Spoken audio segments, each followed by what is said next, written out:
Okay, now let's talk about the future of unions and labor management relations. In order to grow, unions will need to include more white collar workers, females, and foreign born workers. Unions will need to organize in industries such as the health industry and information technologies. Unions will take on a greater role in training workers, redesigning jobs, and assimilating the change in the workforce. So it is the intent or the thought that unions will become more vital in the upcoming years. Executive compensation. Take a look at this. The average total CEO compensation, salary, bonus, etc., is about $17.2 million a year. Yes, I said it. $17.2 million a year compared to just over 56,000 for the average workers.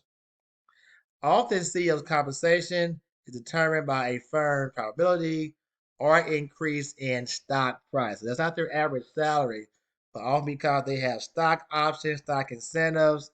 So now executives receive stock options and stocks that are awarded even if the company performs poorly. So now we're saying that it used to be that they were rewarded if the company was doing well, but now they're still getting these bonuses even if the company is performing poorly. Hmm. Walmart CEO Doug McMillon earned more than $24 million in 2018, while the median or average Walmart worker brought, brought in just $22,000.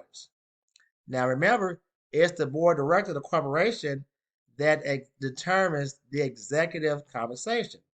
Now the question, do you think it is a fair system of compensation for CEOs?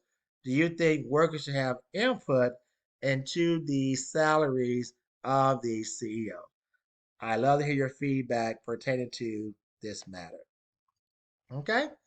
Now, some suggest CEOs should not make more than 20 times the average salary at their company, but in reality, they make on average 287 times the average salary. And once again, it's the board of directors that determines the compensation for these CEOs. Government and shareholders are putting pressure to overhaul executive compensation. So even the government feels like these compensations being paid to CEOs is not fair to those employees.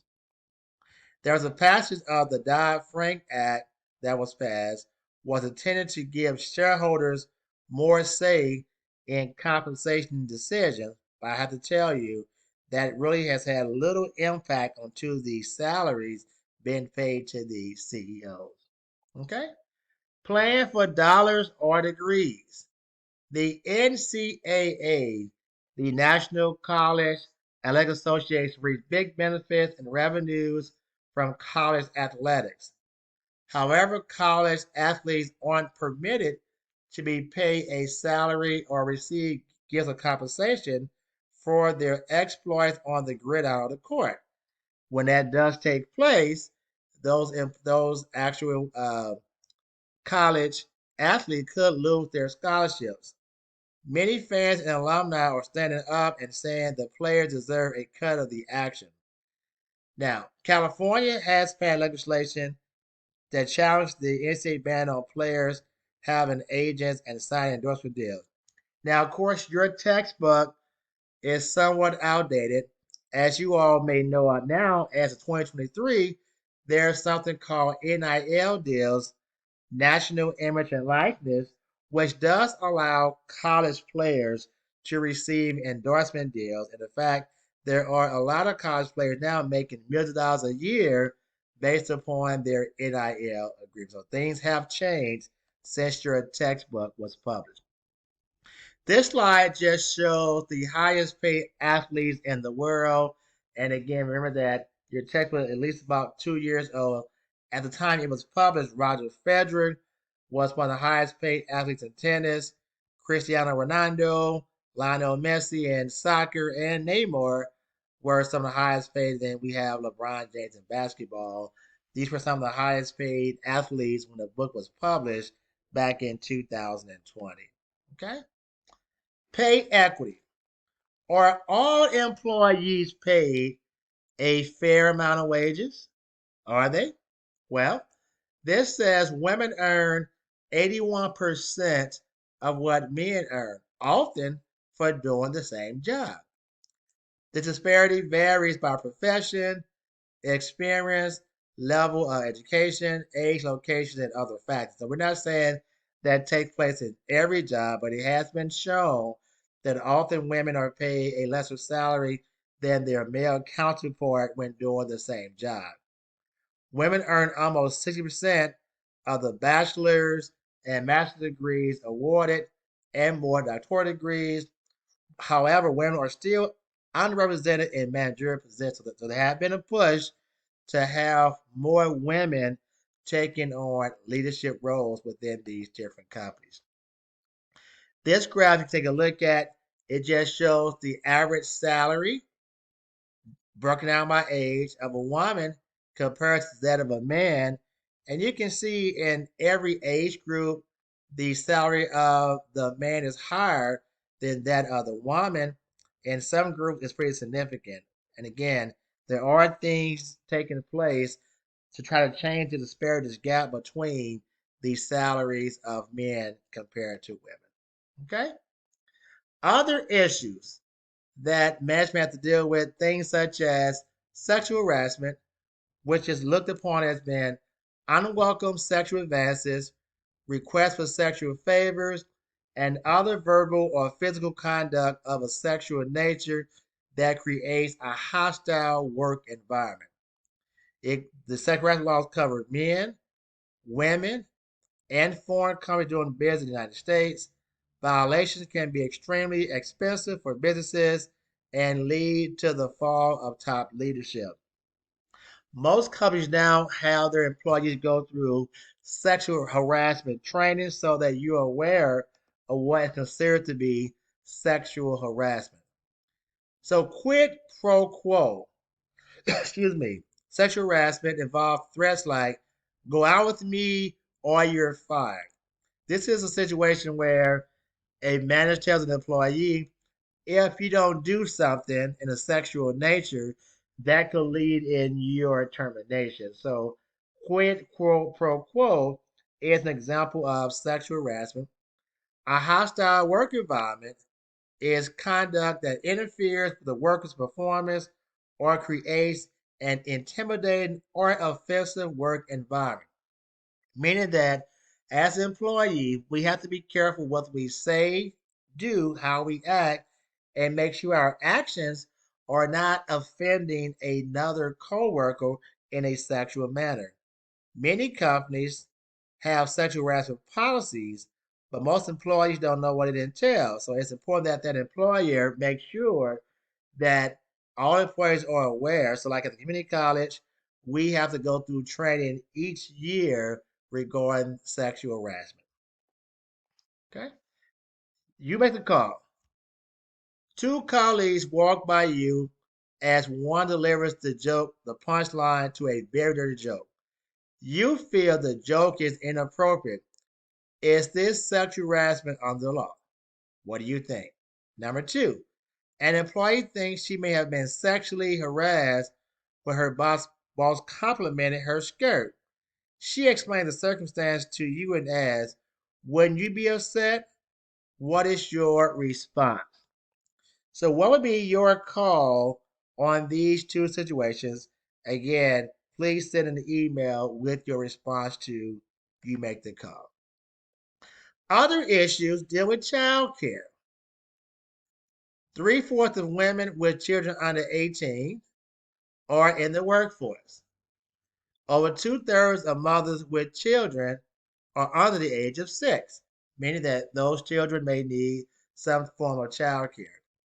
Child care related absences cost businesses billions of dollars each year. So when an employee is not able to come to work because of child care, that has a negative impact on that company. The question is, Who should pay for the cost of child care is a dividing issue among employees and businesses. And we'll look at things that some companies are doing as pertains to child care. Many companies offer child care as an employee benefit. So check with your employer if you have a child. You may have what we call a health savings account or a flexible savings account, and there may be some type of benefits offered. There can be discount with child care providers, vouchers that offer payment for child care, referral services identifying high quality child care facilities, on site child care centers, as well as sick child centers. So, the community college on different campuses, on the Forest Park campus, especially, at one point we had a child care center. Now, I said that there's talks to put the child care center back on campus so that those students who may have a child care need can put their kids in the child care while they are attending classes. On-site daycare is still a relatively uncommon employee benefit in the United States. Although it's often expensive to operate, it can pay big dividends in employee satisfaction and productivity.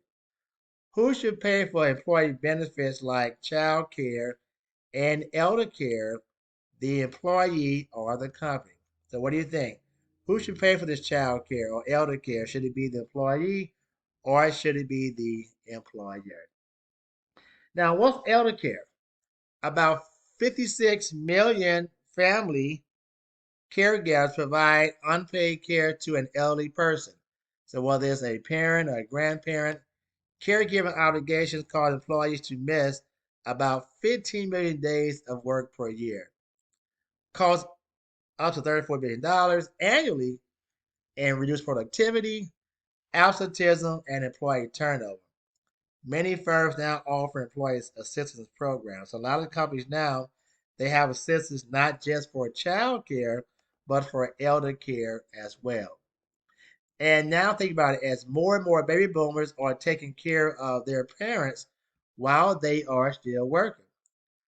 31% say that they may delay their retirement because they need those funds to take care of their aging parents.